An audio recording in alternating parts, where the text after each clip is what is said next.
Olá, prolindeza! Tudo bem? Bem-vinda à nossa 7ª aula. Mulher, passou muito rápido, não passou? Bom, nossa aula de hoje tem como título o desenvolvimento da linguagem e os grupos produtivos. Então, vamos conversar um pouquinho e entender qual a importância dos grupos produtivos para o nosso planejamento, para o nosso plano de aula. Primeiro, eu preciso antecipar para você que quando a gente fala de grupos produtivos, esse título, né, grupos produtivos, ele aparece no currículo dos anos iniciais e dos anos finais, ou seja, do ensino fundamental. No entanto, na educação infantil, a gente tem o trabalhar as interações, que é justamente essa troca que acontece entre as crianças, entre os bebês, e eles vão se desenvolvendo. A mesma coisa pode ser feito no ensino fundamental, e aí tem um pouco dessa ideia dentro dos grupos produtivos. Claro, agora com uma intencionalidade um pouco maior, digamos assim, e um pouco mais direcionada, e a gente vai entender um pouquinho melhor, tá? E outra coisa, quando a gente fala em trabalhar grupos produtivos, de acordo com o currículo, essa é uma metodologia, então é uma abordagem metodológica que nós podemos ter e que ela traz grandes resultados, tanto para o nosso trabalho, quanto e principalmente para o desenvolvimento dos estudantes, certo? Então, a primeira coisa que a gente precisa saber é o seguinte: as crianças, elas possuem saberes diferentes, concorda? Então, a gente olha para a criança, reconhece que ela é um sujeito construtivo do seu saber, que ela tem conhecimento, que aquela ideia absurda de que é uma tábula vazia ou uma tábula rasa já é totalmente passado. Então, não importa a idade da criança, ela sempre vai carregar consigo algum tipo de conhecimento. Então, quando a gente fala no ensino fundamental, principalmente, ela já tem lá todo o conhecimento dela, tá? E nós precisamos olhar para isso e reconhecer essa diversidade que nós temos dentro da sala de aula. E quando a gente fala em diversidade, a gente já automaticamente lembra da educação com equidade. Lembra? Que aí, no caso, é trabalhar as nossas aulas indo ao encontro dos alunos que nós temos dentro da sala e de suas especificidades, tá? Então, por isso, a gente está falando claramente das interações que acontecem entre essas crianças e o como elas podem aprender umas com as outras, tá? Logo mais eu vou dar exemplos, mas a gente já consegue pensar, por exemplo, na aula anterior que nós falamos sobre sondagens. Lembra? Tanto sondagem de língua portuguesa quanto sondagem de matemática, mas aqui eu vou usar um exemplo da sondagem de língua portuguesa, porque, por exemplo, quando a gente faz lá a análise da hipótese silábica das nossas crianças, a gente percebe, tem tantos alunos que já são silábicos com valor, tanto que são pré-silábicos, tanto que são com valor e tantos são silábicos alfabéticos e alguns ou tantos são alfabéticos. Então, você tem aí uma mescla, né, grupinhos formados. E a partir desses grupinhos você vai pensar como é que você pode montar os seus grupos produtivos para trabalhar ali de fato a linguagem e especificamente a língua escrita, tá? Então esse é um exemplo só de trabalho produtivo. Depois a gente vai pensar o seguinte, olha só. Ao trabalhar com agrupamentos, nós damos atenção aos saberes construídos pela criança, então que ela já traz consigo, que ela vai produzindo em sala de aula. Nós damos atenção aos objetivos da aula, então, nesse caso, quando a gente fala de objetivo e levando em conta o currículo paulista, nós estamos falando dos objetivos de aprendizagem. Lembra? No currículo nós temos os objetos de ensino ou os objetivos de ensino, que no caso pode ser leitura e escrita, e a partir disso eles são desmembrados em objetivos de aprendizagem. Então a gente vai olhar para o conhecimento que a criança tem, a gente pegar uma bandeja, né, e colocar tudo que a gente tem ali sendo oferecido para nós. Então eu pego conhecimento da criança, coloco aqui. Agora eu pego o que eu tenho que ensinar, então quais são os objetivos de aprendizagem? Coloco aqui. E depois eu tenho que pensar como que eu vou mediar isso. Então, como é que eu vou planejar? Como que eu vou ensinar a minha criança? Pegou tudo isso e aí você vai ter o primeiro passo, o caminho para planejar a sua aula, tá? Então, quando a gente fala em grupos produtivos, que aqui a nossa aula é o desenvolvimento da linguagem e os grupos produtivos. Então, os grupos produtivos pensado a partir do que a gente encontra dentro do currículo paulista, independe de qual currículo, essa parte de grupo produtivo tá falando lá na primeira parte do currículo e é aquela primeira parte que é igual em todos os componentes curriculares, tá? Então é falado um pouquinho sobre essa metodologia, esse trabalho metodológico. Inclusive, se você abre o currículo, você tem lá o desenho, né? Um círculo e aí mostrando várias flechinhas, mostrando exatamente como que pode acontecer esses grupos produtivos. Então, ele pode acontecer de 3 formas. Primeiro, no coletivo, depois dupla ou grupo e por fim o autônomo ou individual, tá? E aí você pergunta, Lila, mas como é que funciona exatamente esses 3 tipos de grupos produtivos? Primeiro, a gente não pode esquecer o seguinte, ó, crianças, elas se apropriam, tá? De tudo que está sendo ensinado, do que elas estão vendo, que elas estão visualizando. Com isso, a gente pode modalizar procedimentos.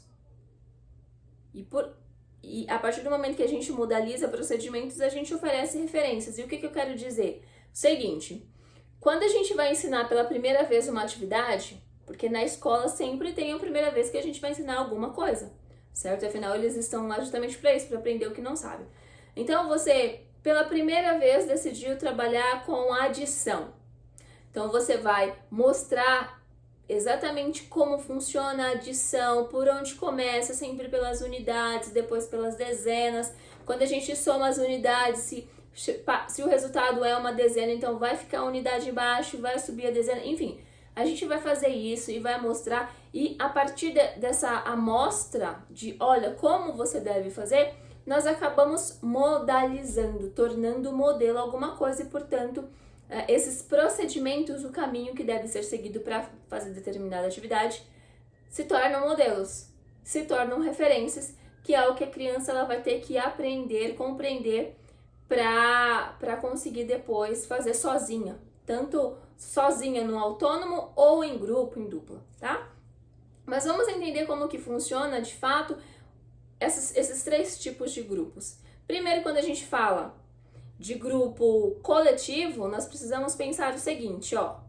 No coletivo é o compartilhar a informação de modo que as crianças se apropriem do conhecimento, que foi o que eu falei agora, tá? Então é a professora ali de frente para os seus estudantes ensinando algum assunto. Então esse é o coletivo. Claro que não é a única situação. A gente pode, por exemplo, ter também um trabalho coletivo quando a gente já está fazendo, por exemplo, análise de uma atividade.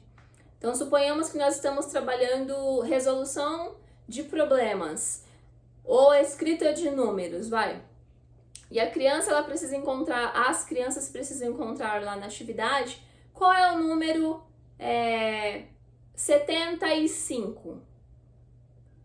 E aí, essa pergunta, para nós pode parecer muito simples, mas para eles ainda não, porque eles estão nesse processo, dependendo da série, aqui a gente falando do ciclo de alfabetização, ainda estão construindo esse número 75. Porque, veja bem, na cabecinha deles, a ideia pode ser de que o número 75, que para nós é o 7 e o 5, para eles pode ser o quê? O número 70, então o 7 e o 0, mais o 5, que ao escrever ficará lá 705, tá? Então, esse processo, essa análise de qual é o número 75, pode ser uma conversa, um diálogo que vai ocorrer no coletivo, porque aí nós, enquanto mediadores ali da construção do conhecimento da criança, nós vamos direcionando, a gente escuta um estudante, qual é a hipótese dele, e ali a gente reflete sobre, e aí outro já também vai querer opinar e falar a sua resposta, e assim vai. Então aqui você tem um trabalho de grupo produtivo no coletivo, certo? E é muito legal quando a gente entende isso. Depois a gente fala do trabalho de grupos produtivos em grupo. Então ali você pensa 4, 5, quantas pessoas você quiser, ou em duplas. E como que funciona? O grupo ou a dupla, nesse caso, serve pelo seguinte, porque aí a gente vai observar quais são os temas, os assuntos ali que foram ensinados e que as crianças conseguiram se apropriar, conseguiram de fato entender.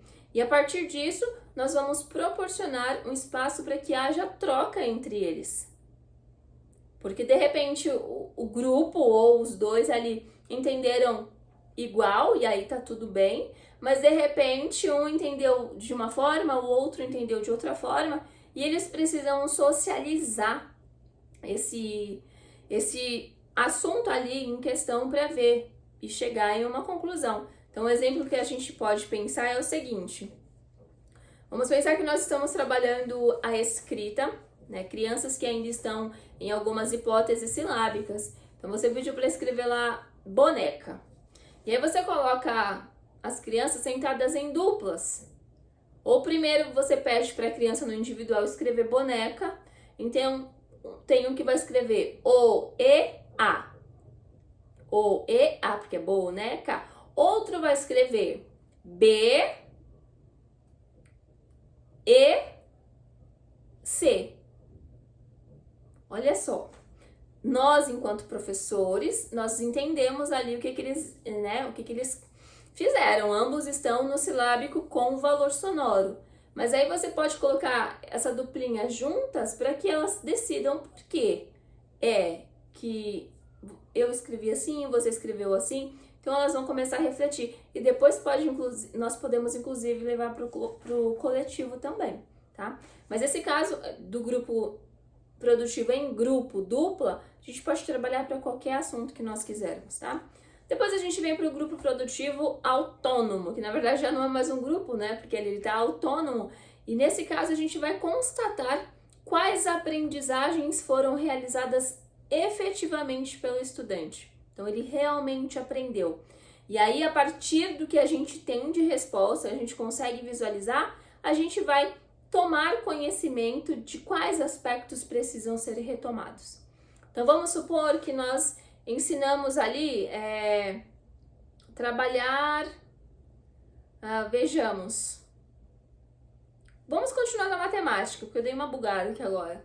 Então nós estamos ensinando as 4 operações. Então nós já trabalhamos as 4 operações em separados, então adição, subtração, multiplicação e divisão. Agora a gente está fazendo um apanhado ali, vamos fazer um apanhado, resoluções de problemas. Você tem uma listinha ali de mais ou menos 10 problemas envolvendo as 4 operações. E você percebe que dentre esses probleminhas, o seu estudante ainda ficou com uma certa dificuldade na divisão. Ou talvez ele entende mais ou menos qual é a estrutura da divisão, mas na hora, em algum momento ali, em algum processo, ele deu uma escorregada. Então você consegue visualizar isso e você já vai anotar no seu diário de bordo o que é que precisa ser retomado nessa criança. No final, quando a gente faz isso, a gente tem uma lista mais ou menos do que é que precisa ser retomado naquele determinado assunto que foi ensinado, e aí a gente faz um apanhado e volta de novo trabalhando o que é que realmente precisa com todas as crianças. Lina, mas como assim voltar tudo? Será que serão todos os alunos? Isso a gente não tem como saber, mas dependendo, aí é questão mesmo de abordagem do professor, de metodologia, né? Porque você pensa o seguinte, se for apenas uma criança que apresentar essa dificuldade, você pode, por exemplo, trabalhar em paralelo no caderno de lição de casa ou no caderno de classe mesmo, enfim, algumas atividades extras, né? Vai depender da quantidade de crianças e tal. Ou, dependendo também, você pode trazer a baila, né, para te ajudar, os grupos produtivos de trio, de dupla, de quarteto, enfim, para que essas crianças se ajudem, interagem sobre o assunto, porque às vezes elas explicando uma para as outras fica muito mais fácil de entender do que o próprio professor. Compreende? E ok, e aí olha só, como que eu até coloquei aqui porque eu vou seguindo o roteiro para conversar com vocês, eu coloquei como que isso pode acontecer em língua portuguesa ou em língua matemática, mas acaba que eu já fui dando exemplos, tá? Então, os grupos produtivos, eles não são usados somente em língua portuguesa e em matemática. Os grupos produtivos, eles devem ser utilizados em todos os componentes curriculares, né? Principalmente se nós conseguirmos trazer os conhecimentos de maneira interdisciplinar, sabe? Sem aquela separação automática que existe, certo? E agora a gente vai fazer o seguinte, a gente precisa relembrar, porque aqui, ó, você entendeu como que funciona os grupos produtivos. Você já entendeu que você pode trabalhá-lo em todos os componentes curriculares. Mas aí você pode perguntar assim, Lila, mas o tema da aula é o desenvolvimento da linguagem. A gente precisa tomar um pouco de cuidado, porque quando a gente fala em linguagem, a gente se prende muito ao conceito de que é língua portuguesa. E quando nós estamos falando de linguagem, nós estamos falando da capacidade, da habilidade que nós temos de nos comunicar. E de nos comunicar nas diferentes esferas sociais, nas diferentes práticas sociais. Então, não necessariamente vai ser língua portuguesa. Pode ser na língua matemática, por exemplo, né? Não sei se pegou bem a língua matemática, mas é você entender bem. Por exemplo, pega um contexto real. A criança, ela vai ao mercado com a mãe. E a mãe decide que, olha, hoje você vai ser o meu auxiliar. Você será o meu contador, o meu financeiro, porque eu não posso gastar muito. Eu posso gastar somente R$ 275. Entende? Então aqui você traz um contexto real para a criança e aí você está trabalhando a linguagem, não necessariamente só a língua portuguesa, tá? É importante a gente abrir esse leque e expandir um pouco a visão. Agora a gente vai para associar esse conhecimento que nós adquirimos agora de maneira mais clara e levar para o nosso planejamento. Então, primeiro, a gente precisa relembrar o que é planejar. Planejar, nesse caso, é pensar o que a gente pretende planejar, como a gente pretende fazer aquilo que nós decidimos planejar, né? E o que e como nós vamos analisar. Calma, vou explicar por partes. Primeiro, ao planejar a nossa aula, a gente precisa pensar o que é que eu preciso ensinar. Porque lembra que no começo aqui da aula eu falei para você o seguinte, nós olhamos para os nossos alunos e aí nós pegamos os conhecimentos que eles têm e a gente faz isso por meio das sondagens. A partir desses conhecimentos a gente vai verificar o que é que precisa ser ensinado naquela série, naquele ano escolar. E a gente faz isso pelos objetivos de aprendizagem, certo? E aí a gente já consegue entender o que é que eu preciso planejar. Então, qual aula exatamente eu tenho que planejar? A partir do momento que eu sei exatamente o que eu tenho que desenvolver, eu vou pensar agora como é que eu vou desenvolver isso. Qual será a minha metodologia? Não necessariamente eu preciso trabalhar só com grupos produtivos, porque como eu falei, é uma das diferentes abordagens que a gente pode trazer para dentro da sala de aula, tá? E aí a gente tem que utilizar de todo o conhecimento que nós vimos adquirindo ao longo dessas aulas aqui do plano de aula perfeito, para conseguir entender que, gente, como que eu posso, né? E aí é o teu conhecimento, o teu querer, como se você é uma professora ou um professor mais lúdico, percebe? E aí é com você. Então você montou ali o teu plano de aula. Uma vez que o teu plano de aula está montado, a gente vai passar para a parte da avaliação, que como nós vimos, ela existe, não é mesmo? E aí a gente precisa pensar o seguinte, o que é que eu vou avaliar aqui? E aí quando a gente fala o que é que eu vou avaliar, a gente vai pensar que já conversamos, eu tenho que avaliar a minha ação, a participação das crianças e o desenvolvimento. Percebe? E como é que eu vou fazer essa avaliação? É um critério nosso também. Uma vez que nós entendemos que precisamos avaliar, é um critério nosso a maneira como nós faremos isso. Para isso, a gente precisa identificar, como eu já disse, o que as crianças sabem, né? Para que a gente possa organizar os tempos, os espaços e as propostas, inclusive os grupos produtivos. Então, mais uma vez, sempre nós vamos partir dos nossos estudantes, ok? Partimos dos nossos estudantes, pegamos o nosso material ali, que é o currículo com os nossos objetivos de aprendizagem, botamos ele debaixo do braço, juntamente com o nosso diário de bordo, porque serão os nossos melhores amigos, os nossos companheiros de percurso. Com eles não tem como dar erro, entendeu? Não tem como, é simples assim. Claro que para isso você precisa entender. E a partir disso a gente pensa no tempo, no espaço e nos grupos produtivos. E aqui, independente se eu estou falando de educação infantil ou ensino fundamental, né? Se eu estou pensando na educação infantil, claro, você não vai pensar no grupo produtivo, mas você vai pensar que você precisa trazer e possibilitar uma boa interação entre as crianças, ok? Então, fica bem claro. Certo, Pro?